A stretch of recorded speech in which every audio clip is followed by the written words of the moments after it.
Elena Vance was entirely invisible. That was the singular requirement of her position at the Obsidian Room, an ultra-exclusive Manhattan dining club where the city's billionaires conducted their shadow negotiations. At 26, Elena was exhausted in a profound, bone-deep manner that a weekend of sleep could never cure. She worked from 4 in the afternoon until 2 in the morning, serving truffles and pouring vintage wines for men who controlled global markets. But Elena was not merely a server. During the daylight hours, she was a brilliant linguistic archivist and a prodigy in international contract law, holding degrees she could barely afford to frame. She was fluent in 5 languages, capable of translating archaic Latin decrees and complex French corporate bylaws with effortless precision. However, a genius IQ did not pay for her father's mounting medical bills following his debilitating stroke.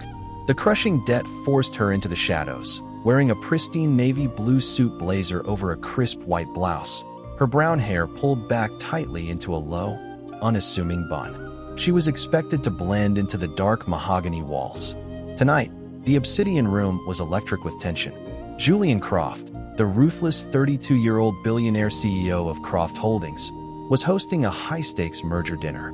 He sat at the head of the long table, wearing a perfectly tailored dark suit with a white shirt and no tie, exuding a dangerous, effortless wealth.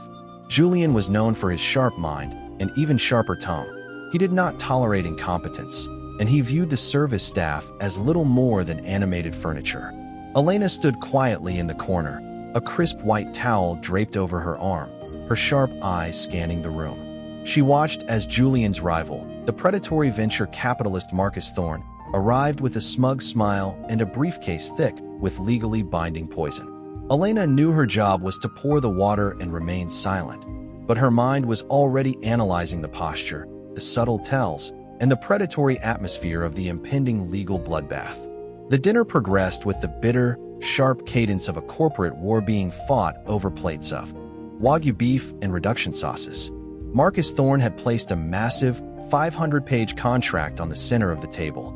It was the final draft of a merger that would supposedly combine their European manufacturing subsidiaries, a deal worth upward of $3 billion.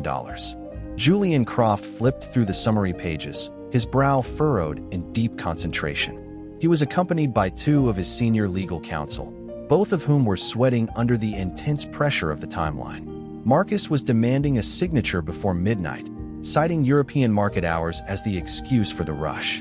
Elena approached the table silently, carrying a silver tray to clear the appetizer plates. As she leaned in to retrieve Marcus's plate, her eyes naturally caught the text of the open contract. Her brain, wired to dissect language, instantly began parsing the dense legal French printed on the page. She recognized the structure immediately. It was a complex indemnity clause, but the phrasing was highly unusual. Julian, frustrated by a particular paragraph, snapped his fingers to get his lawyer's attention. He demanded clarification on a specific subclause regarding subsidiary liabilities. The senior lawyer stuttered, offering a vague interpretation that essentially told Julian it was standard boilerplate. Elena, unable to suppress her academic instinct, paused for a fraction of a second too long. She let out a tiny, almost imperceptible breath of disagreement. Julian heard it. His head snapped toward her, his piercing eyes locking onto her fair face. The room fell entirely silent. Marcus Thorne chuckled, leaning back in his chair. Julian glared at Elena, his voice dripping with icy condescension as he asked if the server had an opinion on international corporate law. Elena froze, the silver tray heavy in her hands, realizing she had just broken the cardinal rule of her job. The silence in the Obsidian Room was sudden and suffocating. The clinking of silverware ceased entirely. Julian Croft leaned back in his leather chair, crossing his arms as he surveyed the young woman standing frozen with the silver tray. He looked her up and down, taking in her simple navy blazer and the cheap, sensible shoes that marked her as working class. He let out a dry, humorless laugh that echoed against the mahogany walls.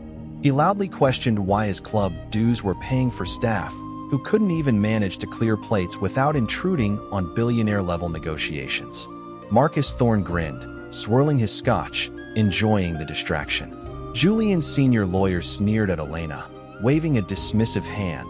telling her to fetch more sparkling water and leave the thinking to the educated professionals. Elena felt the familiar, burning sting of humiliation rush into her cheeks. Her instinct was to lower her head, apologize softly, and retreat to the kitchen like a scolded child. It was what the job demanded. It was what her father's hospital bills demanded. Julian didn't stop there, though. He was stressed, and he used Elena as an outlet, mocking her intelligence directly. He stated loudly that a girl whose greatest intellectual achievement was memorizing a wine list had no business lingering near documents that dictated the global economy. He pointed a sharp finger at her, demanding she leave the room until she could learn to perform simple manual labor without pretending she understood adult concepts. Every word was a deliberate, calculated strike meant to make her feel small, insignificant, and profoundly stupid. The other men at the table laughed, a cruel, collective sound that sealed her isolation. Elena stood perfectly still. The tray in her hands felt cold. She looked at the incredibly dense, purposefully misleading French text on the table, and then she looked directly into Julian Croft's arrogant, dismissive eyes. Something fundamental broke inside Elena Vance in that precise moment. It wasn't a loud, dramatic collapse, but rather a cold, crystalline snap. The submissive, invisible server who swallowed insults to survive simply ceased to exist. In her place stood Elena the scholar, the woman who had spent 5 years decoding the most intricate, deceptive legal frameworks in human history. She did not cry. She did not tremble. She did not apologize and scurry away to the kitchen. Instead, with a calm and deliberate grace, Elena placed the silver tray down on the edge of the mahogany table. The metallic clink rang out like a gunshot in the quiet room. Julian Croft's eyes narrowed in dangerous confusion. He opened his mouth to fire her on the spot, to have security physically drag her out of the building. But before he could utter a single syllable, Elena reached into the inside pocket of her cheap navy suit blazer. She didn't pull out a notepad or a wine key. She pulled out a sleek, reliable black fountain pen. It was the only item of real value she carried, a graduation gift from her father before his stroke. She stepped forward, closing the distance between the shadows and the billionaire. The heir left the room. The senior lawyers stared in utter disbelief at the sheer audacity of this working-class girl invading their sacred space. Marcus Thorne stopped swirling his scotch. Elena didn't look at any of them. Her focus was entirely on Julian Croft. She reached across the table, her hand steady, and pulled a heavy, pristine white linen napkin toward her. She uncapped the fountain pen with a soft, decisive click that echoed in the vast, tense space. She looked down at the billionaire, her expression devoid of fear, and prepared to ruin the deception. With the eyes of the most powerful men in Manhattan burning into her, Elena Vance began to write. Her hand moved swiftly across the textured linen napkin, the dark blue ink bleeding slightly into the fabric, but remaining sharp and legible. She wrote with the elegant, aggressive cursive of someone who spent her life transcribing ancient texts. She didn't look at the 500-page document. She had already memorized the problematic paragraph in the 3 seconds she had glanced at it. She spoke as she wrote, her voice no longer the hushed whisper of a servant, but the clear, resonant tone of a lecturer commanding a hall. She addressed Julian directly, telling him that he was entirely correct to question subclause 14b. She explained that his lawyers had glossed over it because they were reading standard Parisian French. But the subsidiary in question was incorporated in a specific region of Belgium. Elena wrote out the exact phrase on the napkin, underlining a seemingly innocuous word. She explained that under regional Walloon corporate law, this specific phrasing did not mean limited liability, as Marcus Thorne's team had undoubtedly claimed. It translated to full, retroactive assumption of all historical debts. She finished writing and slid the napkin across the polished wood until it rested directly over Julian Croft's folded hands. She told him, her voice ringing with absolute certainty, that if he signed that document tonight, he wasn't just buying a manufacturing plant. He was legally absorbing 40 years of undisclosed toxic waste cleanup penalties that Marcus's firm had been hiding. She explicitly calculated the cost aloud, estimating it at roughly $2.4 billion. The room felt as though it had been plunged into freezing water. The silence was absolute. Elena capped her pen. The silence that followed Elena's declaration was not merely quiet. It was a physical weight that pressed down on the room. Julian Croft did not immediately yell, nor did he dismiss her. Instead, he slowly lowered his gaze to the linen napkin. The dark blue ink clearly spelled out the archaic legal precedent, citing a 1998 Belgian Supreme Court ruling that perfectly aligned with her terrifying translation. Julian was a man who trusted his instincts above all else, and his instincts had been screaming all night that this deal was too eager, too rushed. He looked at his senior lawyers. They were furiously typing on their tablets, their faces draining of color as they ran desperate searches through their legal databases. After 30 agonizing seconds, the lead counsel looked up, his face slick with terrified sweat, and gave Julian a barely perceptible, horrified nod. She was right. The trap was real. The air left Marcus Thorne's lungs in a sharp hiss. He attempted a laugh, a weak, desperate sound that fell flat against the mahogany panels. He tried to brush Elena off, calling her a delusional waitress, making up fairy tales to get attention. He urged Julian to ignore the distraction and sign the paper. But Julian Croft's demeanor had shifted entirely. The arrogant billionaire who had mocked a server moments ago was gone. In his place sat an apex predator who had just realized he was being lured into a cage. Julian slowly stood up, his towering frame casting a long shadow over the table. He didn't look at his lawyers, and he didn't look at Marcus. He looked entirely, intensely at Elena Vance. He saw past the cheap navy blazer and the tight bun. He saw a mind that had just dismantled a multi-billion-dollar fraud in 30 seconds with a napkin. Marcus Thorne realized his billion-dollar ambush had completely unraveled. Desperation twisted his features into something ugly and frantic. He slammed his hand on the table, rattling the crystal glassware, and shouted that Croft Holdings was breaching their verbal agreement. He pointed a shaking finger at Elena, demanding that Julian fire the psychotic temp immediately and have her arrested for corporate interference. Julian Croft did not raise his voice. He didn't need to. He simply reached out, picked up the thick stack of the merger contract, and tossed it casually across the table. It slid and crashed into Marcus's scotch glass, spilling amber liquid across the expensive wood. Julian leaned forward, resting his knuckles on the table, and spoke with a quiet, lethal authority. He informed Marcus that there would be no merger. He stated that his legal team would be filing fraud charges by morning, and that if Marcus ever attempted to contact Croft Holdings again, the SEC would receive a meticulously detailed map of his hidden liabilities. Marcus stood up, his face a mottled purple rage. He snatched his briefcase, practically tearing the leather handle, and stormed out of the obsidian room without another word. The heavy mahogany doors slammed shut behind him, leaving a vibrating tension in the air.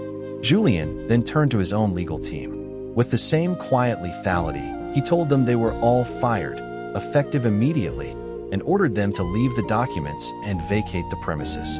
The lawyers scrambled, too terrified to argue, fleeing the room in a pathetic shuffle of expensive Italian leather shoes.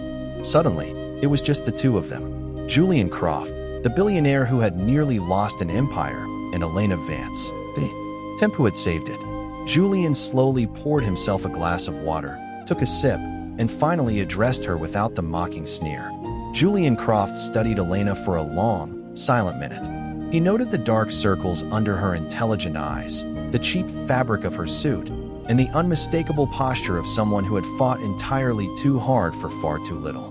He didn't offer an apology for his earlier insults. Men like Julian rarely did. Instead, he offered something infinitely more valuable to someone in her position, a transaction. He acknowledged her brilliance, admitting that she had just spared his company from a catastrophic blunder that his highly paid, Ivy League-educated legal team had completely missed. He walked around the table, stopping a few feet from her. He told her that Marcus Thorne had left behind 4 boxes of subsidiary contracts related to the dead merger, and Julian needed to know exactly how deep the fraud ran before the markets opened at 8 o'clock the next morning.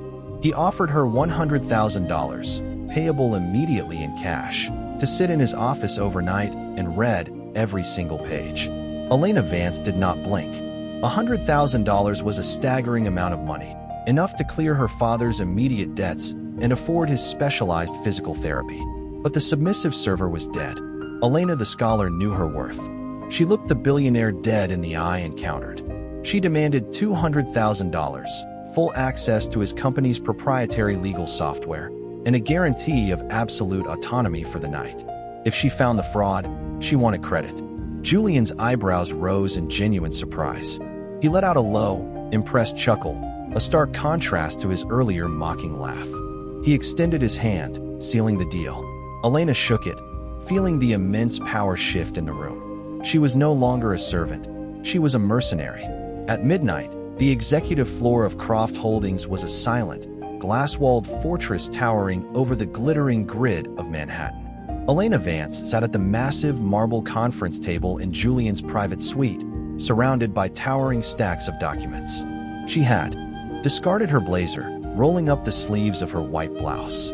She wore a pair of wire-rimmed reading glasses, her eyes scanning lines of text at an inhuman speed. Julian sat across the room on a leather sofa, reviewing emails on a tablet, but his focus repeatedly drifted back to the woman at the table. He watched as she cross-referenced German tax codes with obscure maritime shipping laws, violently highlighting discrepancies with a bright yellow marker. Elena was a machine. She didn't just find legal loopholes. She exposed a systemic, deeply buried architecture of fraud that Marcus Thorne had spent a decade building. She uncovered ghost companies, inflated asset ledgers, and buried environmental disaster liabilities. Every hour, she tossed a new file onto the toxic pile, briefly explaining the legal trap to Julian. He listened, utterly captivated by her intellect. He realized that her mind operated on a frequency his former lawyers couldn't even comprehend. By 4 in the morning, Elena had compiled a 30-page summary report detailing exactly how Marcus Thorne had been artificially inflating his entire portfolio. It was enough evidence to destroy Thorne's firm permanently. She rubbed her tired eyes, took off her glasses, and slid the report across the marble table. Julian picked it up, reading the executive summary. He looked at the staggering amount of evidence she had unearthed in mere hours. He poured her a cup of black coffee from a silver carafe and handed it to her, an act of service from a billionaire to a temp, cementing their strange new partnership.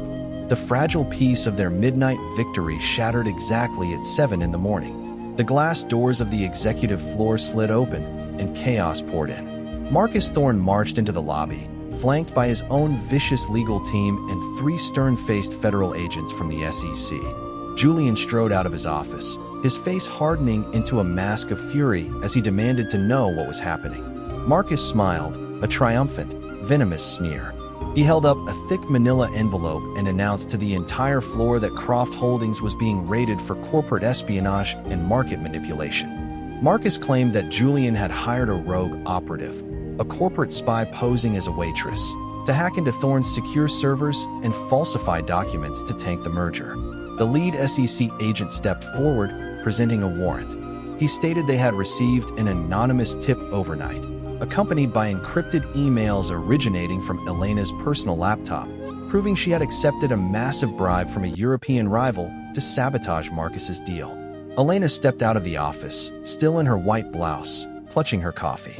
Marcus pointed directly at her, his voice booming across the lobby, declaring her the mastermind of the sabotage. He produced printouts of the supposed emails, showing a digital trail that perfectly framed Elena as a mercenary who had played Julian for a fool. The federal agents moved toward Elena, asking her to step away from the documents and surrender her devices. The trap was incredibly sophisticated. Marcus hadn't just tried to cover his tracks. He had preemptively framed the one person who could expose him, weaponizing her temporary status and sudden payout against her. Julian looked at the emails, then looked at Elena, doubt briefly flashing across his eyes before the boardroom doors were forced open. Elena was ushered aggressively into the massive glass-walled boardroom, followed by Julian, Marcus, the federal agents, and the newly arrived board of directors for Croft Holdings, who had been panicked out of their beds by the news. The room was a pressure cooker of accusations and fear. Marcus Thorne took the floor, pacing like a prosecuting attorney. He projected the forged emails onto the massive screen at the head of the table. The emails were damning. They appeared to show Elena negotiating a $5 million payout with a German conglomerate in exchange for fabricating the Belgian liability flaw she had discovered last night. Marcus turned to the board, feigning outrage. He argued that Julian Croft's erratic behavior, his firing of his loyal legal team, and his reliance on an uneducated waitress proved he was unfit to lead the company. Marcus demanded an emergency vote to strip Julian of his CEO title pending the federal investigation, conveniently leaving Croft Holdings vulnerable to a hostile takeover. The board members muttered among themselves, casting terrified glances at the SEC agents. Julian stood at the head of the table, his jaw clenched so tight it looked liable to snap. He looked at Elena, who was sitting quietly in a heavy leather chair, surrounded by hostile faces. A federal agent asked Elena if she wanted to call a lawyer before they formally detained her. Elena looked up at the massive projection screen. She didn't look scared. She looked profoundly annoyed. She stood up, her small frame commanding sudden attention in the room of giants. She asked the federal agent for exactly 2 minutes to examine the projected evidence. Marcus laughed, telling the agents not to let the spy tamper with the scene.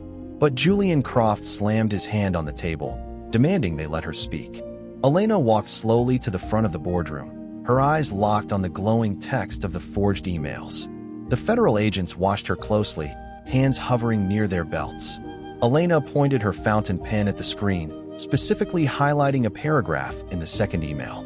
She began to dismantle Marcus Thorne's elaborate trap, not with technology, but with linguistics.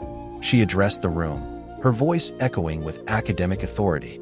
She pointed out that the email was allegedly written by her, an American, to a German executive. However, the syntax of the English used in the email was peculiar. She circled a phrase on the screen: "We must assure the closing of the window forthwith." She explained that this was a hyperformal, unnatural translation of a specific idiom. More importantly, she pointed out the persistent misuse of the subjunctive mood in the third paragraph, a very specific grammatical quirk. Elena turned to the federal agents. She explained that she possessed a master's degree in applied linguistics. She would never make that specific grammatical error. However, she knew exactly who would. She looked directly at Marcus Thorne, whose smug smile was beginning to waver. Elena stated that this specific syntactic error, the bleeding of Swiss-German grammatical structures into formal English, was a hallmark of someone educated in the canton of Zurich. She pulled up a public biography of Marcus Thorne on her phone and read it aloud. He had spent his formative years at a private boarding school in Zurich. Elena then requested the IT department to pull the metadata of the emails. Not the routing data, which could be spoofed, but the keystroke delay metrics embedded in the raw file. She bet her life that the typing cadence would match Thorne's perfectly. The room fell into a stunned, paralyzed silence. Marcus Thorne's face drained of color, turning a sickly, ashen gray. He opened his mouth to shout another denial, to call her a liar, but the words died in his throat as the lead SEC agent stepped squarely in front of him. The federal agent was no longer looking at Elena. His cold, calculating gaze was fixed entirely on Marcus. The agent signaled to his IT specialist, who had already opened a laptop on the conference table and was running the deep metadata extraction Elena had suggested. Within 90 seconds, the specialist nodded, confirming the discrepancy. The spoofed IP address held up, but the authoring software's signature traced back to a licensed terminal inside Thorne's own firm. The trap had sprung backward, catching the predator in its iron jaws. Marcus tried to step back, stammering that his computer must have been hacked, that this was all a massive conspiracy engineered by Croft. But the panic in his voice was undeniable. The federal agents didn't care about his excuses. They informed Marcus that fabricating evidence to initiate a federal raid was a severe felony, added to the mountain of fraud evidence Elena had compiled overnight. They instructed him to put his hands behind his back. The board of directors watched in absolute, terrified awe as the mighty venture capitalist was handcuffed in the middle of their boardroom and frog-marched toward the elevators. As Marcus was led away, his empire crumbling in real time, he shot one final, hateful glare at the young woman in the cheap clothes. Elena simply adjusted her glasses, unfazed. The boardroom doors closed, leaving Julian Croft firmly in power, the immediate threat neutralized. The board members turned to Julian, offering nervous, sycophantic apologies, but Julian ignored them. He walked over to Elena, the woman who had saved him twice in less than 12 hours. With the boardroom finally cleared of federal agents, panicking board members, and rival billionaires, Julian Croft and Elena Vance were once again alone. The morning sun breached the massive glass windows, casting long, golden beams across the marble table, illuminating the scattered ruins of Marcus Thorne's fraudulent empire. Julian leaned against the edge of the table, crossing his arms. He looked at Elena, really looked at her, seeing the brilliant, terrifying intellect masked behind her humble exterior. For the first time in his professional life, Julian Croft offered a sincere, unreserved apology. He apologized for mocking her intelligence in the dining room, admitting that his arrogance had nearly cost him his legacy. Elena accepted the apology with a curt, professional nod, packing her fountain pen back into her blazer pocket. She picked up her bag, preparing to leave, assuming their transactional relationship had concluded. But Julian stopped her. He stepped into her path and made a counteroffer. He didn't offer her another temporary consulting fee. He formally offered her the position of Chief Strategy Officer at Croft Holdings. He promised a 7-figure salary, full executive autonomy, and a team of actual lawyers who would report directly to her. Elena paused, the strap of her cheap bag digging into her shoulder. She thought of her father's hospital room, the endless medical bills, and the sheer exhaustion of her invisible life. She looked at Julian, testing his resolve. She told him that if she accepted, she would not be his subordinate. She would be his partner, and she would fire anyone who disrespected the service staff. Julian smiled, a sharp, genuine grin, and told her she could fire half the board if she wanted to. Elena extended her hand, and the deal was struck in the golden morning light. 6 months later, the Obsidian Room was exactly as dark, exclusive, and tense as it had always been. A new high-stakes negotiation was underway. However, the dynamics had fundamentally shifted. Julian Croft sat at the head of the table, radiating his usual dangerous confidence, but he was no longer the sole authority in the room. Sitting immediately to his right was Elena Vance. She was no longer wearing the cheap, sensible shoes or the threadbare navy blazer. She wore a stunning, impeccably tailored charcoal suit, her brown hair styled in a sleek, powerful cut. The men across the table, a group of nervous tech billionaires, were sweating profusely. They had just handed over their foundational algorithms for review. Elena didn't wait for the corporate lawyers to fumble through the text. She reached into her tailored jacket, pulled out her father's black fountain pen, and uncapped it with a soft, decisive click. The sound made the men across the table flinch. She elegantly dissected their contract, pointing out 3 hidden clauses designed to bleed Croft Holdings of intellectual property. She didn't raise her voice. She simply wielded the language like a scalpel, stripping away their deception until they were left stammering and exposed. Julian watched her with quiet pride, knowing he had secured the sharpest weapon in Manhattan. When the meeting concluded and the tech executives scurried away to revise their terms, a young, nervous waiter approached to clear the crystal glasses. He fumbled, dropping a silver spoon that clattered loudly against the wood. He froze, terrified of the billionaire's wrath. Elena stopped, looked at the young man, and smiled warmly. She handed him the spoon, thanked him for his hard work, and told him to take his time. As she walked out of the room alongside Julian, Elena knew she had conquered the empire not by becoming a monster, but by remembering exactly what it was like to be invisible.